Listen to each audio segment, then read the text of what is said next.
So was this the first time you worked together? Very much. The very first time. Really? Yeah. Okay. So, and what brought you together? What was it? The festival who came with the idea, or was it one of you? It was you.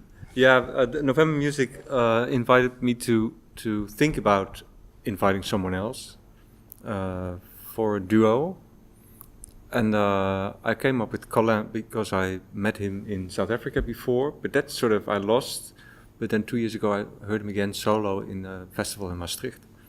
And I was so touched by that, and I felt so close to his musical vocabulary that I thought, hey, that might be a great idea to ask another piano player, which is not obvious when you get that chance as a piano player to invite someone. You most of the time you invite a singer or a horn player, but not a piano player.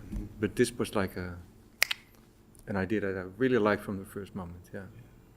And what is it? What's the magic thing which makes working together so interesting or so productive or beautiful, Colin? I don't know. I really can't explain. Jeroen sent me his music, and I was listening to it, and I felt, wow, it's really like something I would have liked to write. So maybe yes, it's just we understand each other, I think, very well, musically and otherwise.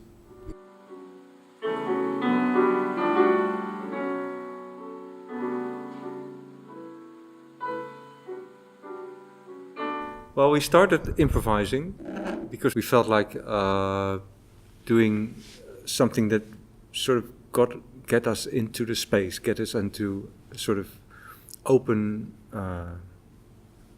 air, like space to improvise and to listen and to just try out stuff, you know, other than having a piece that is strictly in one direction or something. So that's how we started.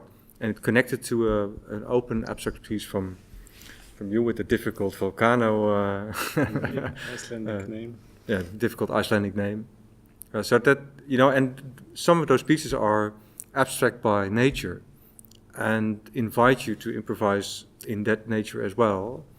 So there's a lot of space. And other pieces are more set and more into harmony and more into specific form.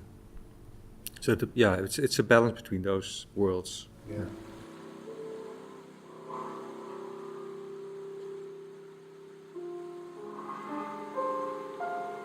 We did a set list, of course, with the order of the tune, but I mean, apart from that, we just let it happen. And to me, it was also the written tune where it's pretty rare that the written tune feels as free as the free improvisation. So it was we just followed what our ears and What preparation did you do with the piano? Yes, I have a lot of stuff that I gathered into a do-it-yourself shop, and but yeah, I used many different things.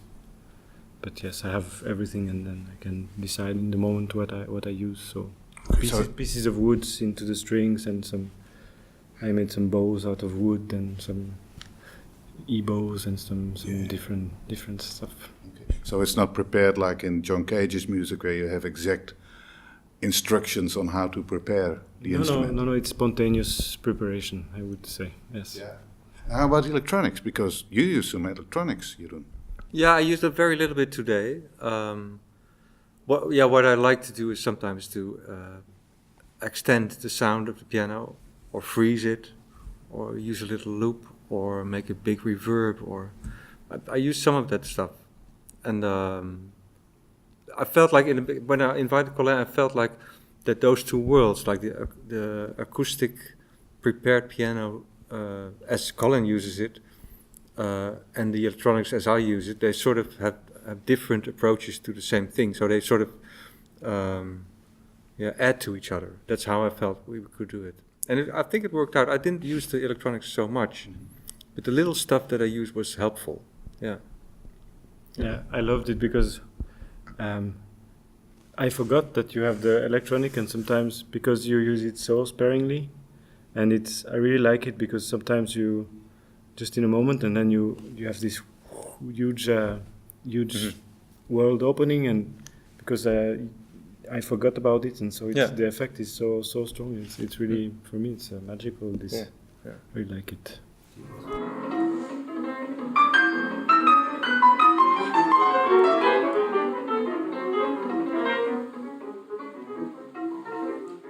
Well, what I sense is that if we really would stick into or get into a groove, and we did it only twice or so, and then it's great if you do it only sparsely.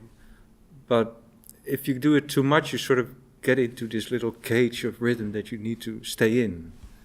So I love the way that, and you do that, and I do it myself too, and together we did it, to keep that open. So not to fix it and to have all those doors open to get out. And there's a very different flow of dealing with tempo and energy. That's why we don't really put all those fixed tempos there. Yeah. Well, and when you don't go into rhythm that strictly, what happens is that sound can appear. So, and it's harder to, of course there's sound too when you are in rhythm, but that's another, an order of things, then you get there in a different way. But when there's no rhythm really, only like flow and energy, then sound is sort of apparent right away. That's what I like about it. Yeah. What will be your next project, Colin? I have many things coming. I have a new trio CD coming out next year, and different projects. I do a bit of composing also for a theater play. I mean, more performance dance thing that I do, and I do hope that we get the chance to do it again. Yeah, it would be great. It would be really nice. Yes. Yeah. Okay. So yeah. Oh, that's great. Mm-hmm. Jeroen, you just published a new CD with the Moon Trio. Yeah. Will there be a new CD shortly, or will we have to wait? No, well, not from the trio, because we just released it, but in January the new album from Estafest will be released. We recorded in Budapest. I think it will be very nice. We just mixed it last week, so that's the new one. Yeah.